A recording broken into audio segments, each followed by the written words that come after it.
Morning everyone, I hope this video tutorial finds you well. Good news for the 15th or 18th I think it is, where we might be back in school.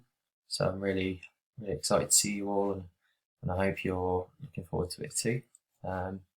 So today's tutorial is kind of following on from where we left off last time with our Daniel Bedingfield track. So we've got bar 8, which is where we finished last time. So we're looking at, the end of bar 7. So we're looking at bars 8 through to bars 13 today. Okay, 8 to 13. Now, there's a few things that are going to be really new to you today, and a few things that hopefully will become a bit more second nature by this point. One thing I always say, and one thing that I remind myself with every time I go to work on something like this, is to literally do one line at a time. So rather than think, God, I've got 1, 2, 3, 4, 5, 6, 7 different tracks I've got to do all at once, don't panic and get yourself confused. Just do one line at a time. So bars 8 through to 10, vocal 1, that is all you're going to worry about. You're going to remind yourself of your kind of rhythm key that we did at week 1. So if we've got a crotchet rest, we know that we're resting for 4 squares, sorry. If we've got a quaver rest, that is 2 squares. And then we've got a quaver note there, which means that when we input the note, it's worth 2. Okay, 2, 2, 2, 2. So hopefully, if I can show you bar 8, that first bit there, let's see if that matches up. We should have 6 squares at the beginning. So go back to this. So vocal 1, there we have bar 8. So we got 1, 2, 3, 4, 5, 6 squares. And then as I mentioned, quavers are worth 2. We'll zoom out a little bit, it's a bit easy to see. 1, 2, 1, 2, 1, 2, 1, 2, 1, 2, 1, 2, 3, 4, 5 quaver notes. Let's go back to the score. 1, 2, 3, 4, 5 quaver notes. So I know that I'm on the right lines. Bar 9, I've got 2 quavers and a dotted minim. So a minim is worth 8 squares. A dotted minim is going to be worth 8 halved and added to it. So let's have a look. So I've got my 2 squares for the quavers, then I've got my dotted note here. So I've got 8 plus another 4. Okay, so it's 12 squares there. There you go, and that's that opening 2 bars. Bars 8 and 9. For vocal 1, this top one here, vocal 1. Ideally, I'd love to be able to change that to vocal 1, rename it, but in this software, you can't do that, unfortunately. So I don't think you can, no. Okay, so yeah, my first tip is to just do one line at a time. You'll notice that in this section here, there are parts that stop and start quite a lot, almost like a call and response. To begin with, especially when you're just doing one line at a time and you press play and you check to see what it sounds like, it might not sound that familiar. It might still sound a bit odd. For example, if I just solo the first 2 tracks from bar 8,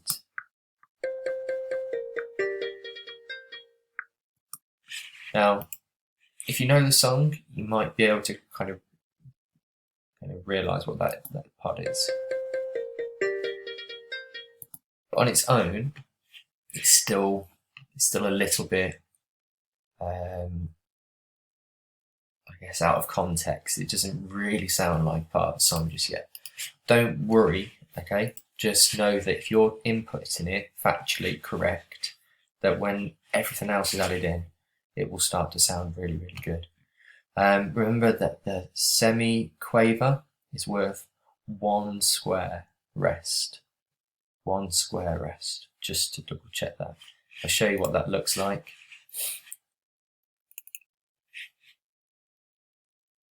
You'll notice here that bar 8, go back here, bar 8, got this single A note, okay.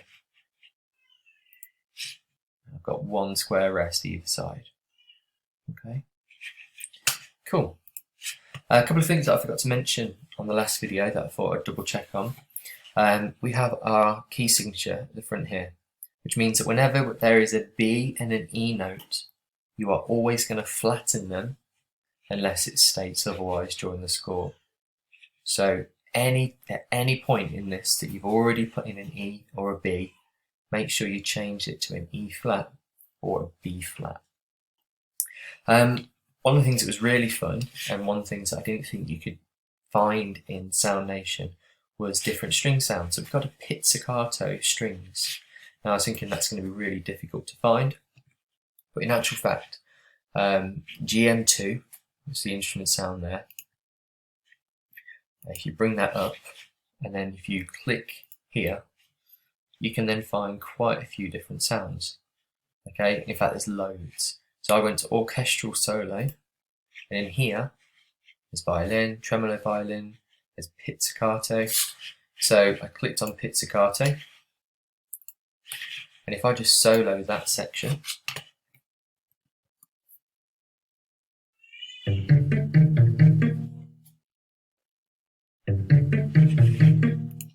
sounds really stylistic, really cool. So when you get to, I think it's bar 9, yeah, bar 9, and you've got your pizz section already set up, your track, make sure you try and find that sound. It'd be really kind of stylistically cool. What else did I need to make a note of? Right, the difficult part in this piece or this section, I think you'll find bars 8 to 10 relatively straightforward. Bars 11 to 13 it gets a little bit more complicated, especially with the drum pattern. Okay, so here I'm going to make a bit of a point of mentioning this. Bar 12, we have triplets. Now, I had a bit of trouble this morning trying to input in triplets on Sound Nation. Ideally, especially with like software like GarageBand or Logic, you have what we call quantizing. Now, quantizing is where you can essentially type in your MIDI information. You would highlight a section that you wanted to quantize. You would click on quantize, and then depending on the note values that you're using, you would click on kind of whatever rhythm, for example, 16th notes or 8th notes, and it would neaten it all up, straighten it up, basically perfect it. Now, unfortunately, I can't find an 8th note triplet on here. There's a lot of swing options, which changes the feel of the notes, but not what we're looking for today. So I've had to painstakingly manipulate and move every note so that it sounds as close to the original as possible.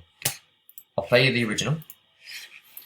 So we're listening now for the bass drum. It should be going like da da da da da da da da da.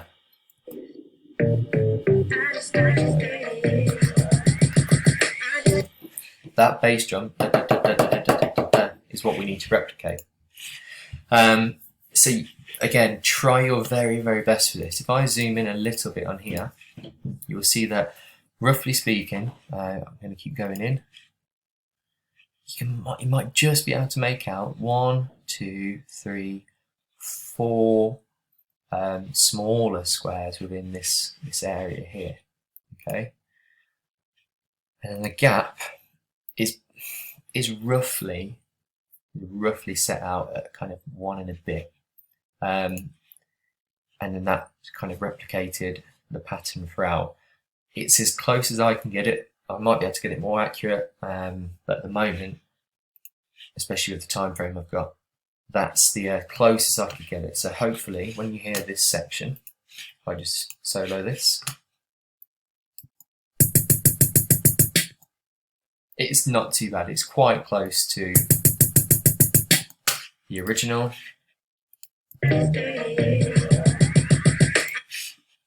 So I'd be chuffed to bits if you got something similar to that, where you're kind of getting that triplet sound as close as you can. So that section there, quite difficult, I must admit. but try your best with it, okay? That if you get a bit stuck on it, move on. Don't panic, just move on, okay? We've got this symbol here, which means a crescendo. So if you wanted to know how to add automation, let's just bring that off there. You see this little symbol here? Click on that, go to the top to volume, and you can see, oops, wrong place. That's a bit like that. Maybe not as extreme. Hopefully now, a bit lower. That's more like it. Maybe even lower still. Let's see.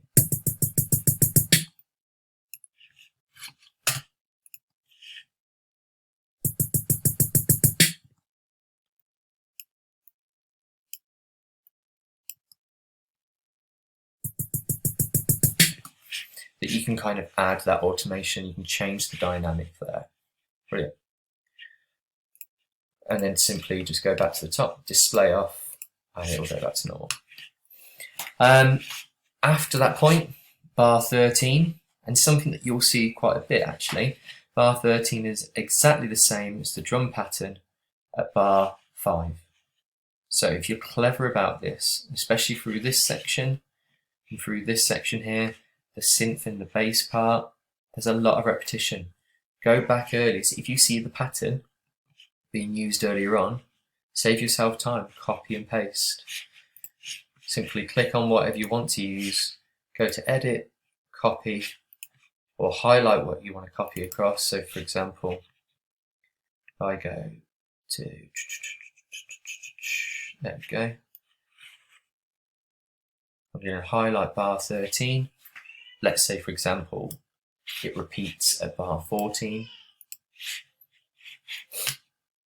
I'm going to drag that out, put my cursor line where I want it to be, and paste. Okay, and that way you might save you quite a bit of time editing, and saves you kind of doing it painstakingly note for note. So if I play you this now from bar 8, so bar 8, which is where we started today, this is what it sounds like.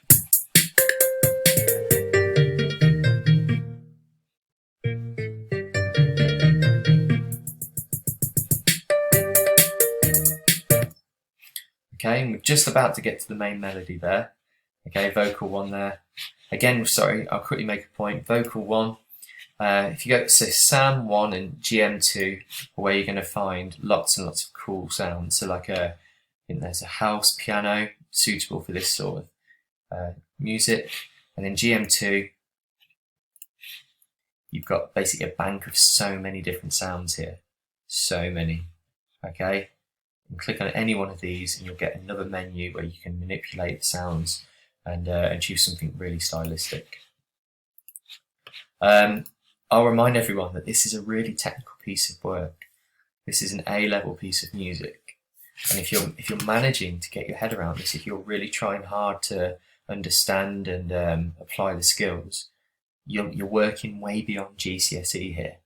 So if you think maybe in year 11 when we start up that this is the kind of coursework that you want to be doing, okay, you can use the Mac room, for example. You can you can use this piece of equipment at school, then this is, you're on track already. You've started a piece of coursework now. This that you're doing now at Daniel Bedingfield could be your performance when we start in September.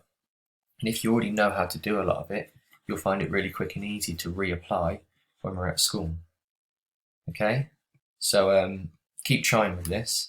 For the rest of you, obviously I want you to carry on with this. I want you to persevere because they're great skills to learn. But your performance log, acoustic instruments, so piano, voice, guitars, drums, you name it, I want you to be focusing on. Okay, so this is you using your instruments, choosing a piece of music and practicing and learning, so that when we come in September, ready to start, you're not catching up with yourself, you're ready to hit the ground running with an array of songs that you can choose talk to with me, and we'll pick the best one, and you haven't